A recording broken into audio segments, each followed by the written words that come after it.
I was in the children's department at Cave Shepherd, and this gentleman comes up to me and he says,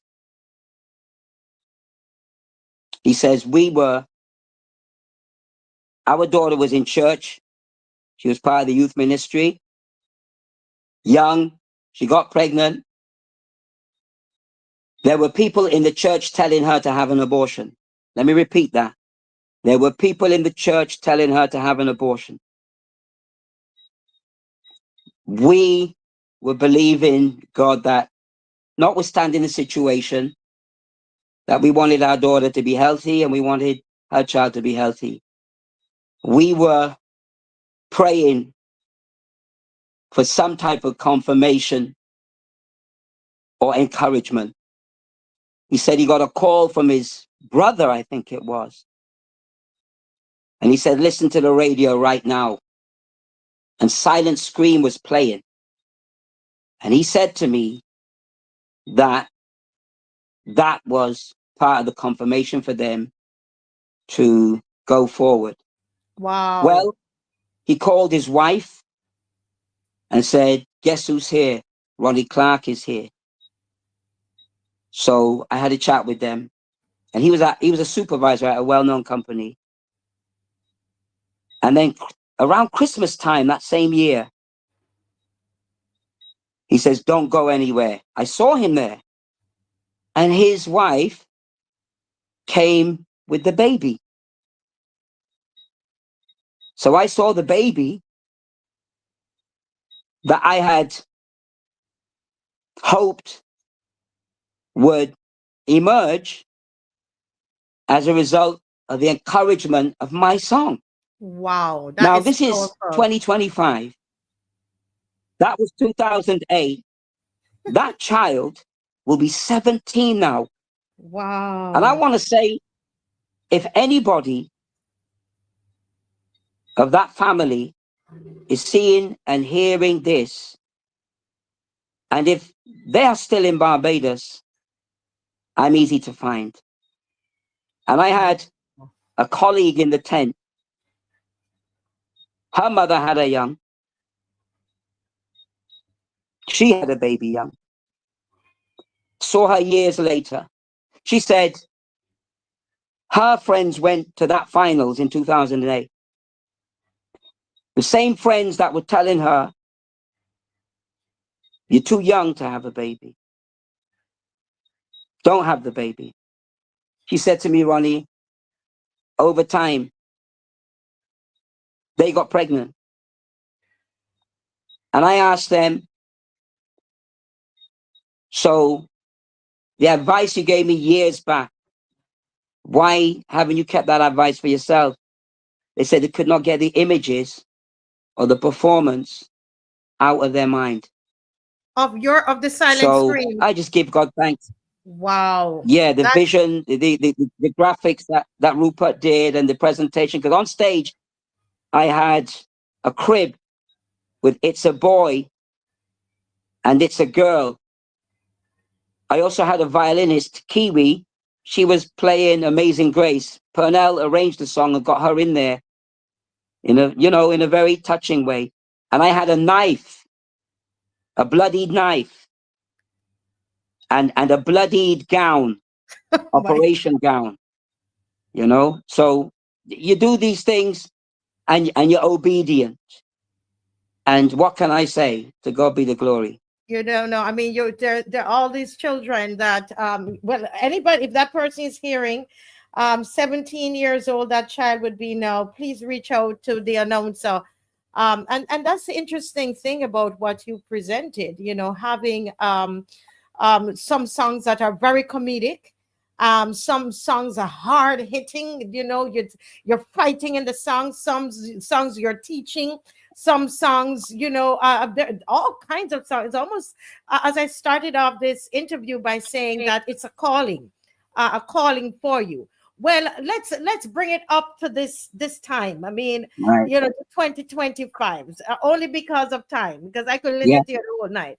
So 2025, we're going to listen to this song one more time. So let's just listen to this song one more time, and then you're going to tell us exactly why did you write these lyrics for this song? Why did you choose to write this song and give it the name you gave it? Go ahead.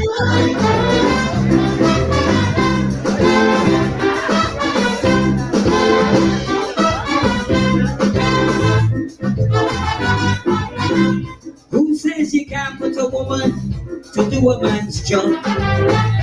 Was a promo for a radio show. I remember Kitchener and in a minor was the event on which it was sent.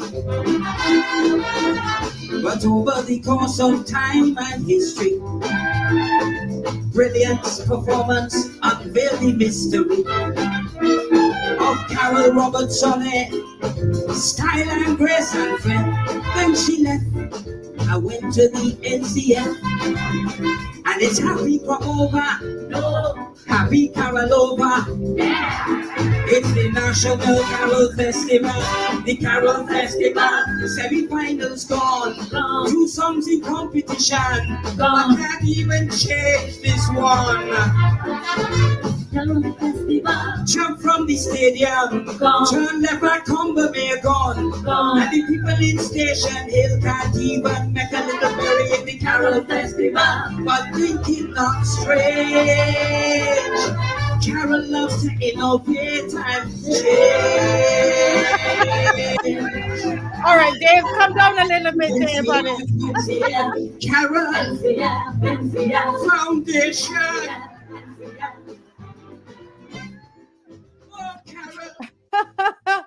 Listen. So Ronnie, what caused the announcer? Sorry, I can't call it that. The announcer. What caused you to decide to write this song? Well, I'm a participant in the Crop-Over Festival. I love Crop-Over. And there are certain aspects of Crop-Over, including Pickety Crop and the various events I've mentioned there, that help make the festival the community and national event that we've grown to love. And as time goes by, many of these aspects have gone from the festival.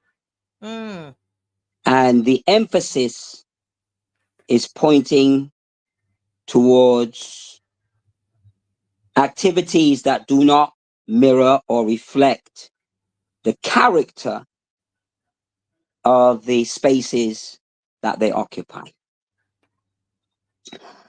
I've made notes as a Calypsonian, and I thought that it was time to put these notes together.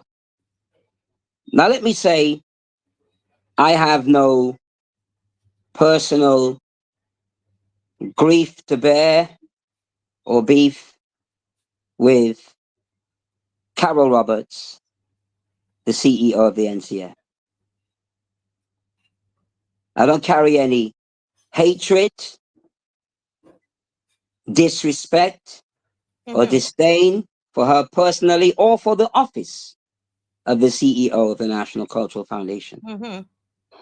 I believe that when you hold that position, or a political position, or an easily identifiable top position with an agency or organization, you are the image, the face, and the voice of it. Yes. So the congratulations, the kudos will be directed to you, usually on behalf of the people that you represent. And so too should the differences of opinion, whether they are sung, written, or verbalized. So last year, as I have done on at least 5 occasions with my songs in previous years, I posted on my Facebook and in my social media spaces Yes. lyrics, ideas, and concepts which are now reflected in the song as I indicated a year ago, down to the So title hold a of the minute. song. So hold a minute. So you had put, you had started writing the lyrics of the National Carol Festival on social media. So you put this out after the last crop over. Yes, I did, because there were principally 2 articles that I determined I would respond to and fly the flag that says next year this song is coming. Now, I've done that many times. In Yes. 2004, when TC sang a song, and people were asking me, what am I said, well, look out for TC next year. In 2006, when I went through the indignity of what I went through at the National Stadium, I sang a week later on Dennis's show, Wrong Decision, virtually word for word, a year after that, placed forth with it. I did it with Vote. I did it with Bashment Soca. I actually wrote Bashment Soca online. I did it with Mia Loves These. I did it with Free at Last, which was about Don Villinis and how we should approach that issue. And I did it with PMs last year, which said that Errol Barrow is the greatest prime minister we've ever had. So it's nothing new. But if you didn't know that, you would be wondering, where is the announcer going with this? So as far as I am concerned, now that the song is there, I lived up to my word. I put what I shared before exactly where I intended to put it. So any attempt by anybody to do otherwise is not a wise attempt. So Ronnie, And I when made because of the announcer, and I made sure, even as someone indicated to me a couple of hours before I went to the tent last week, it may not be the best idea. I said it is the best idea. It's the right idea because it fulfills my process all along. So my attorneys are very clear about the song, supportive of the song, and they are ready, willing, and more than able to represent in the event that somebody somewhere wishes to make an issue out of it. Yes, yeah. Well, let me just read the first verse. Says, "Who says you can't put a woman to do a man's job?" Was a promo for a radio show. I remember Kitchener Panin Minor was the bed on which it was said. Over the course of time and history, brilliance and performance unveiled the mystery of Carol Roberts. On air with style, grace, and flair. Then she left and went to the NCM. So you kind of gave the first verse, you're giving her the background that she went to the end, she left and she went to the NCF, right? Wherever she was. Correct. So no, the chorus said, no, it's happy crop over. And you said, no, it's not happy crop over at all. Even though that's the slogan, happy crop over. You said, no, it's not happy crop over. Happy Carol over. You said yes. It's a National Carol Festival. The Carol Festival semi-finals gone. 2-song competition gone. Can't even change this one, meaning the song you're singing in the Carol Festival. Now, this is something that the whole idea of having one song. Some people might say, well, that was, they're Calypsonians. There are quite a few Calypsonians. That's what they want. Ronnie, they might say that is what they wanted. There were Calypsonians who wanted that. I don't know of any Calypsonians who wanted semifinals gone, but it might be a business decision. Have you guys been able to, as Calypsonians, sit down and speak to the NCF on these kinds of issues? Well, I'm a member of the Barbados Association of Creatives and Artists, and the president is Sean Carter, aka Apache. Mm-hmm. And I know that he's met on various occasions to discuss a number of things with different organizations, and the National Cultural Foundation would be one. So the NCF has the right to determine what it does and what it Yes. doesn't do, and we have the right to comment on it. My perspective is that Pickety Crop has become too friendly.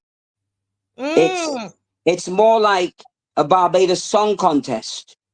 Lots of flowers, grass, coconut trees, lovely beach. But there is, well, reticence is a word.